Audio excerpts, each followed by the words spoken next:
Hello guys and welcome back to the channel. Do you want to write code faster using AI? So in this video, I'll show you how to use Claude AI for coding step by step. Claude AI can help you write, fix, and understand code even if you're a beginner. So start by asking Claude to write code, such as create a Roblox Lua script for a coin system, or even write a Python script for a to-do list app. Claude will generate working code instantly. So if you don't understand something, just ask Claude to explain that code line by line or simplify it like a beginner. This helps you learn while coding. If you have got an error, copy and paste it into Claude and ask to fix this error and explain what went wrong. Claude will debug your code and suggest solutions.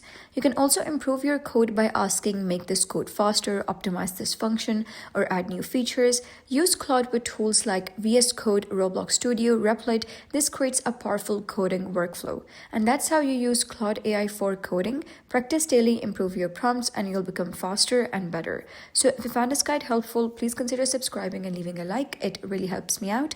And I'll see you next time.